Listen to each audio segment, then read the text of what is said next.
Hello everybody, मैं doctor Taufiq Hussain, associate professor in higher education. पिछले व्याख्यान में हम शपादलक्ष के चौहान के विषय में चर्चा कर रहे थे। हमने देखा कि शपादलक्ष के चौहान या सांबर के चौहान वंश के जो संस्थापक हैं वो वासुदेव चौहान थे, जिन्होंने 551 ईस्वी में चौहान वंश की है वो नींव रखी। और जो चौहानों की जो राजधानी थी, प्रारंभिक राजधानी, वो अहिछत्रपुर थी, अर्थात वर्तमान जो नागौर है वो चौहानों की राजधानी थी। चौहानों के जो प्रारंभिक जो शासक हैं उनमें हमने जो वासुदेव के पश्चात के जो महत्वपूर्ण शासक हैं उसके विषय में हमने चर्चा की। हमने देखा कि चौहान जो शपादलक्ष के जो चौहान जो शासक हैं उनमें जयराज है, विग्रहराज है, चंद्रराज है, गोपेंद्र राज है आदि प्रारंभिक शासक हुए। इन प्रारंभिक शासकों में दुर्लभ राज है, वो एक महत्वपूर्ण शासक था। और ये दुर्लभ राज है वो प्रतिहारों के जो प्रतिहार शासक वत्सराज है उसका सामंत था, अर्थात ये प्रारंभिक चौहान शासक थे वो प्रतिहारों के सामंत थे। दुर्लभ राज के पश्चात हमने गुहक प्रथम के विषय में चर्चा की, जो चंद्रराज है उसके विषय में हमने चर्चा की। और हमने देखा कि चौहानों के जो प्रारंभिक शासक है उनमें दुर्लभ राज है, गुहक है और चंद्रराज है। उसके पश्चात जो पृथ्वीराज प्रथम है वो चौहानों के प्रारंभिक शासकों में से महत्वपूर्ण शासक हुए। लेकिन पृथ्वीराज चौहान साम्राज्य का जो निर्माण काल है, चौहान शक्ति का जो विस्तार है वो जो पृथ्वीराज प्रथम के जो पुत्र हैं वो अजयराज के समय में होता है। तो अजयराज के समय में चौहान साम्राज्य की सीमाएं हैं वो अजमेर तक पहुंच जाती है। और ये कहें कि चौहान साम्राज्य का जो निर्माण काल है, जो विस्तार है, वो हमें अजयराज के समय में दिखाई देता है। तो इस समय जो शपादलक्ष के चौहान है वो अजमेर के चौहान भी कहलाने प्रारंभ हो जाते हैं, अर्थात हम शपादलक्ष और अजमेर के चौहान कहेंगे। तो इन अजमेर के चौहानों में जो सबसे महत्वपूर्ण शासक है वह अजयराज थे। अजयराज के पश्चात अर्णोराज और अर्णोराज के पश्चात विग्रहराज चैमान, जिसको विग्रहराज चतुर्थ भी कहा जाता है। ये 3 महत्वपूर्ण शासक थे जिनकी उपलब्धियों के विषय में आज हम चर्चा करेंगे। तो जैसा कि मैंने बताया कि जो अजमेर के चौहान राज्य का जो संस्थापक है वो हम अजयराज को मानते हैं, जिन्होंने 1113 ईस्वी के अंदर है वो अजमेर नगर की स्थापना की और अजमेर को अपनी राजधानी बनाया। न केवल अजमेर को राजधानी बनाया अजयराज ने, अपितु इन्होंने अजमेर में एक दुर्ग का निर्माण करवाया जिसे अजयमेरुग दुर्ग कहा जाता है। ये जो अजमेर के अंदर जो गढ़बीटली पहाड़ी है उस पर जो बना हुआ है, इसलिए इसको गढ़बीटली है वो भी कहा जाता है। तो अजयराज है वो अजयराज ने जो अजयमेरु दुर्ग का निर्माण करवाया, वो वर्तमान के अंदर जो अजयमेरु दुर्ग है वो तारागढ़ के नाम से जाना जाता है। और इस जो गढ़बीटली दुर्ग है या अजयमेरु दुर्ग है जिसका निर्माण अजयराज ने करवाया था, इसका तारागढ़ नामांकन करने का जो श्रेय है वो मेवाड़ के राजकुमार पृथ्वीराज सिसोदिया को जाता है, जिन्होंने इस अजयमेरु दुर्ग है उसकी मरम्मत करवाई। और इस दुर्ग का नाम है वो अपनी पत्नी के नाम पर है, ताराबाई के नाम पर है, इस दुर्ग का नाम है वो तारागढ़ रखा। तो पृथ्वीराज सिसोदिया जो मेवाड़ के राजकुमार थे उनको उड़ना राजकुमार भी कहा जाता है, जो राणा सांगा के भाई थे। इन्होंने अजयमेरु दुर्ग का रिनोवेशन करवाया और इस दुर्ग का नाम है वो अपनी पत्नी के नाम पर है, ताराबाई के नाम पर है, वो तारागढ़ है वो रखा। अजमेर जो अजय राज हैं जो शैव धर्म के अनुयायी थे, लेकिन एक धार्मिक शिक्षण शासक थे, अन्य धर्मों का भी ये सम्मान करते थे, जिसकी पुष्टि इस बात से होती है कि इन्होंने जो अजमेर के अंदर जो जैन मंदिर है उसके लिए स्वर्ण कलश है वो भेंट किया था। अजय राज ने है वो चांदी और तांबे के सिक्के है वो जारी किए और उन सिक्कों पर अपनी जो धर्म पत्नी सोमलेखा है उसका चित्रांकन है वो करवाया और इन सिक्कों अजयराज के सिक्कों हैं उसको अजय प्रिय धर्म सिक्के वो कहा जाता है। तो अजय प्रिय धर्म सिक्के है वो इनको कहा जाता है। और जो अजय राज है इनके समय में है वो चालुक्य से जो जो जो क्या कहना चाहिए जो चालुक्य हैं उनके साथ है वो एक प्रकार से है वो क्या कहना चाहिए जो जो जो के साथ संघर्ष होता है। चालुक्यों ने जो आक्रमण किया और जो जो अजय राज है उनने जो जो जो जो जो चालुक्य के जो सेनापति है उनको बंदी है वो बना लिया। तो अजय राज है उसने जो मालवा पर भी आक्रमण किया और उनके जो परमार जो शासक थे नरवर्मन है उसको भी है वो अजय राज ने वो पराजित किया।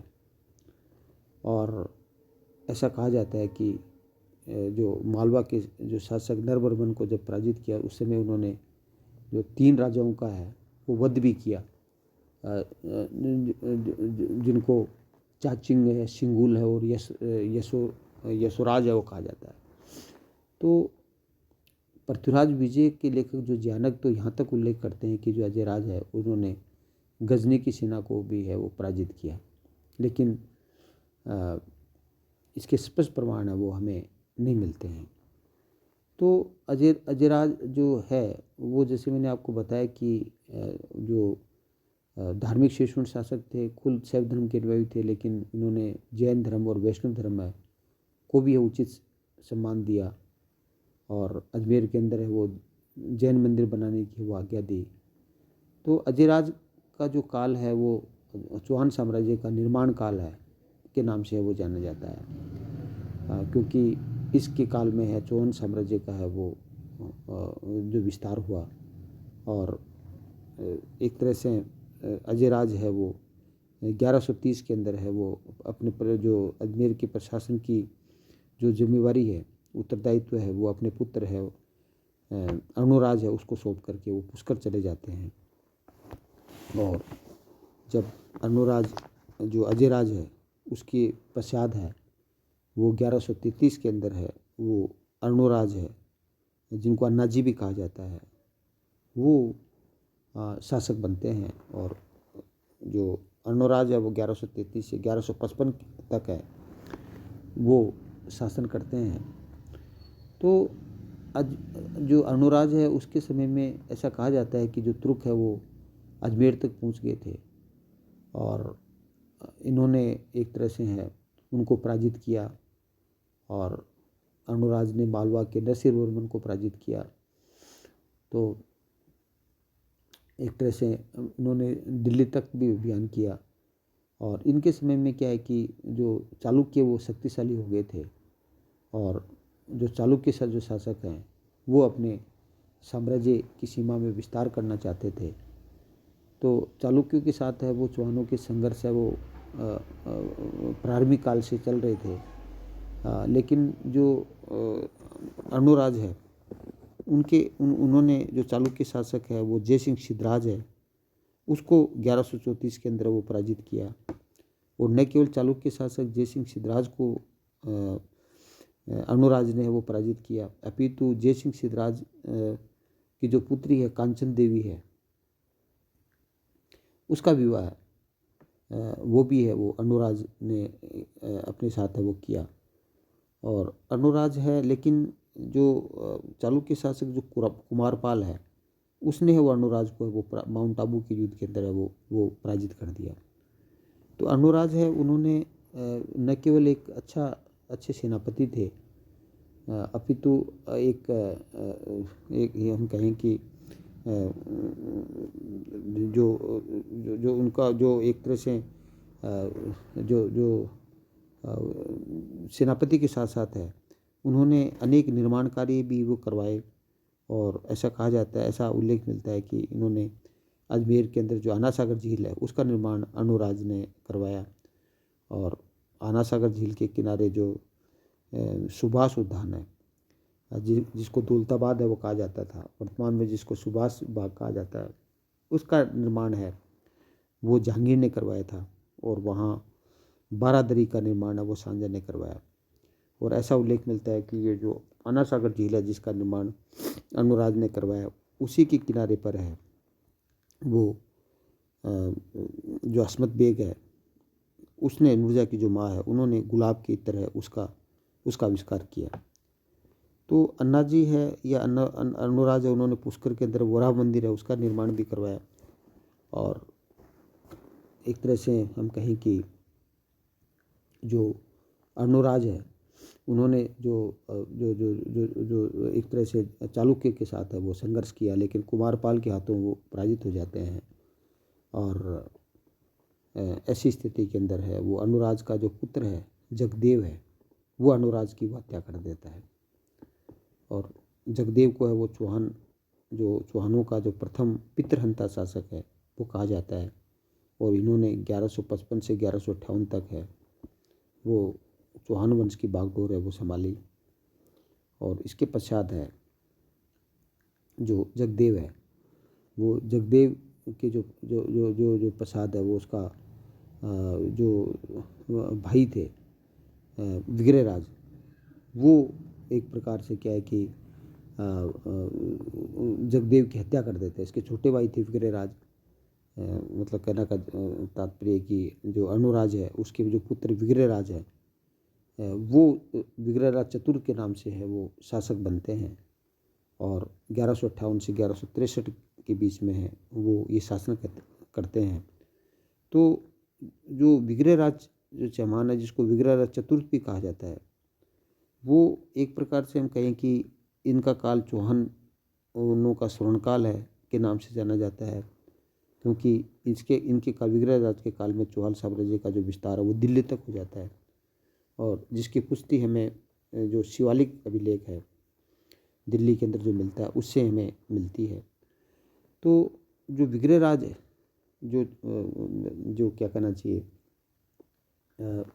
जो चौहान है वो एक प्रकार से क्या है कि न केवल एक अच्छे विजेता थे, अपितु विजेता के साथ साथ है वो जो क्या ये एक प्रकार से विजेता तो थे ही, और विजेता के लिए हम कह सकते हैं कि इनके समय के अंदर है वो चौहान साम्राज्य दिल्ली और झांसी तक है तक पहुंच जाता है। इन्होंने जो क्या कहना चाहिए कि दिल्ली के जो तोमर हैं उनको इन्होंने वो विग्रहराज चतुर्थ है उन्होंने एक तरह से दिल्ली के जो तोमर है उनको एक प्रकार से पराजित किया विग्रहराज ने, जिसको दिल्ली को ढिल्लिका है वो कहा जाता था। और इनके समय के अंदर एक तरह से जो चौहान साम्राज्य का जो विस्तार है पंजाब के हिसार तक हो जाता है।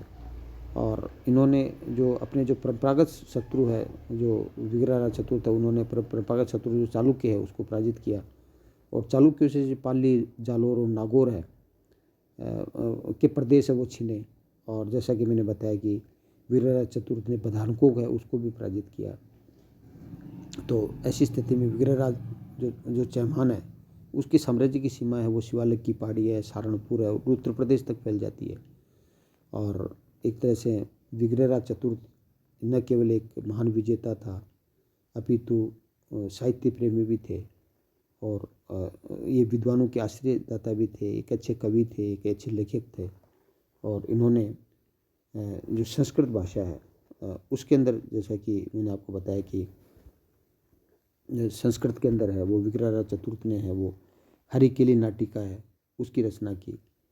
जो कि भारवी की रचना जो किरातुर्जनी है उस पर आधारित है, और इसमें अर्जुन और शिव के मध्य का जो संवाद है वो हमें मिलता है। तो विग्रहराज चतुर्थ है उसको बिसलदेव है, कटिबंधु है, कटि बांधव है आदि नामों से भी है वो जाना जाता है। और इनकी जो महत्वपूर्ण उपलब्धि है वो इन्होंने जो अजमेर के अंदर है वो संस्कृति कंठाभरण नामक है, वो एक संस्कृत पाठशाला का निर्माण करवाया।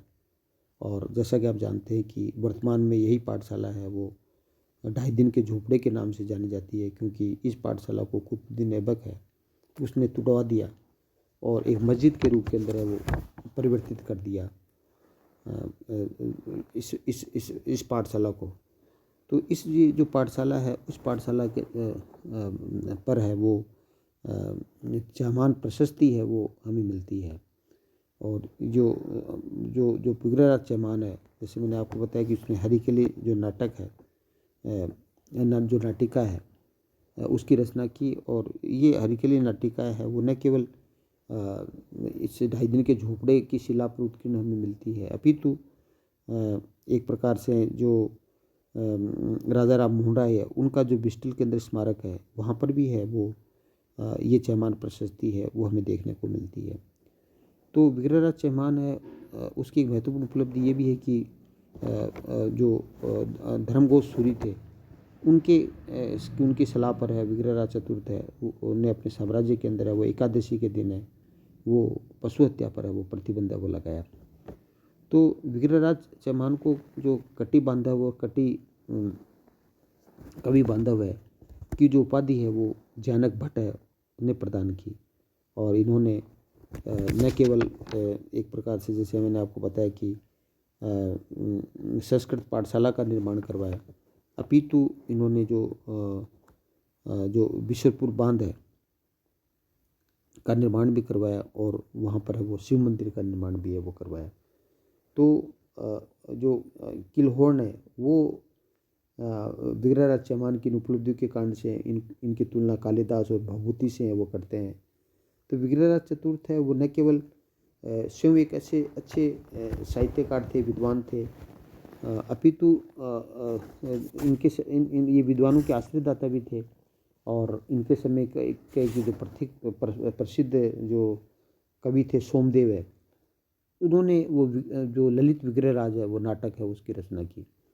तो सोमदेव है वो विग्रहराज चतुर्थ के राजकवि थे। और जो ललित विग्रहराज है उसमें जो इंद्रपुरी की जो अप्सरा है देसल देवी और विग्रहराज के मध्य के जो प्रेम प्रसंग है उसके विषय में जानकारी मिलती है। क्योंकि जैसे कि मैंने बताया कि हरिकेली नाटक है उसमें अर्जुन और भगवान शिव के मध्य संवाद की विषय मिलता है, जबकि सोमदेव ने जो ललित विग्रहराज की रचना की उसमें जो इंद्रपुरी की जो अप्सरा है देसल देवी है और विग्रहराज की जो प्रेम प्रसंग है उसके विषय में जानकारी मिलती है। तो विग्रहराज के विषय में ये भी कहा जाता है कि इन्होंने गजनी के जो शासक जहांगीर है जिसको अमीर खुसरो शाह कहा जाता है उसको भी पराजित किया। और जो कहें कि विग्रहराज चतुर्थ है वो उसकी जो जैसे कि मैंने बताया कि विग्रहराज चतुर्थ न केवल एक विजेता था, एक अच्छा सेनापति था, उसके साथ साथ एक तरह से एक विद्वान भी था और विद्वानों का आश्रयदाता भी था। तो एक तरह से जो दशरथ शर्मा है वो विग्रहराज का जो शासन काल है उसको सपातलक साम्राज्य का स्वर्ण काल है वो मानते हैं। तो विग्रहराज चतुर्थ के बाद में है वो उसके पुत्र जो अपर गांगे है वो शासक बनते हैं। और अपर गांगे का जो चचेरे भाई हैं पृथ्वीराज सेकंड है वो अपर गांगे की हत्या कर देते हैं और खुद शासक बन जाते हैं। और जो पृथ्वीराज सेकंड है वो 1164 से 1169 के बीच में वो शासन करते हैं, लेकिन पृथ्वीराज सेकंड के कोई पुत्र नहीं था। तो ऐसी स्थिति के अंदर क्या है कि जो सोमेश्वर है जो कि अर्णोराज के सबसे छोटे पुत्र थे वो सोमेश्वर चौहान है वो चौहान साम्राज्य की बागडोर संभालते हैं और 1169 से लेकर के 1177 तक है वो सोमेश्वर चौहान है, वो शासक रहते हैं। और इनके समय में जैसा कि आप जानते हैं कि जो बिजोलिया शिलालेख है, जो महत्वपूर्ण शिलालेख माना जाता है, उनकी 1170 के अंदर है वो उसकी रचना हुई, जिसके रचनाकार गुणभद्र थे। और इसका निर्माण जैसा कि आप जानते हैं कि जैन श्रावक लोलाक है, उन्होंने करवाया। तो सोमेश्वर है वो का जो हम कहें कि जो बचपन है वो गुजरात के अंदर है वो व्यतीत हुआ। और इनकी माता है वो कांचन देवी थी, जो चालुक्य नरेश जो सिद्धराज है उसकी पुत्री थी। तो एक तरह से हम कहें कि जो सोमेश्वर है वो उसका लालन पालन गुजरात के जो जम सोम और कुमारपाल के दरबार के अंदर ही वो हुआ। और जो एक तरह से सोमेश्वर है उसने कुमारपाल के जो कोंकण के शत्रु मल्लिकार्जुन है उसको भी है वो पराजित किया। और जो कुमारपाल है जो जो करना चाहिए कि जो कुमारपाल उन्होंने सोमेश्वर का जो विवाह वो त्रिपुरी के शासक है वो अचल की पुत्री कर्पूर देवी के साथ है वो कर दिया था। और इससे एक प्रकार से इसके दो पुत्र हुए थे सोमेश्वर के, और जिसमें एक पृथ्वीराज तृतीय और एक हरिराज नामक दो पुत्र हुए थे। और उनको है वो जब अजमेर में गद्दी संभालने के लिए आमंत्रित किया गया तो एक प्रकार से जो 1177 तक है वो सोमेश्वर है वो शासन करते हैं। और उसके पश्चात सोमेश्वर की जो 1177 में जो मृत्यु हो जाती है, तो ऐसी स्थिति में जो 11 वर्ष की अवस्था के अंदर है वो पृथ्वीराज तृतीय वो एक प्रकार से है वो शासक है वो बनते हैं। तो पृथ्वीराज चौहान है विग्रहराज चतुर्थ के पश्चात है वो पृथ्वीराज चौहान है वो चौहान साम्राज्य के वो महत्वपूर्ण शासक है वो बनते हैं। तो इस प्रकार पृथ्वीराज चौहान के विषय में है हम जो चर्चा है वो अगले व्याख्यान के अंदर करेंगे। तो हमने देखा कि जो सपातलक्ष के जो चौहान है उनके जो प्रारंभिक शासक थे और उसके पश्चात जो चौहान साम्राज्य का जो विस्तार है वो अजमेर तक हो जाता है। तो चौहान साम्राज्य के जो अजमेर शाखा के जो महत्वपूर्ण शासक है जिसमें अजय राज है, अर्णोराज है और विग्रहराज चतुर्थ जिनको एक प्रकार से जो बिसलदेव है या जिसको हम कहें कि क्या कहना चाहिए कटिबंधु है या कटिबांधव है आदि उपाधियों के नाम से जाना जाता है, जिनका काल चौहान साम्राज्य का स्वर्ण काल है वो कहा जाता है। तो न केवल राजनीतिक दृष्टि से अपितु सांस्कृतिक दृष्टि से भी है वो चौहान साम्राज्य का एक गोल्डन एज है वो विग्रहराज चतुर्थ का था।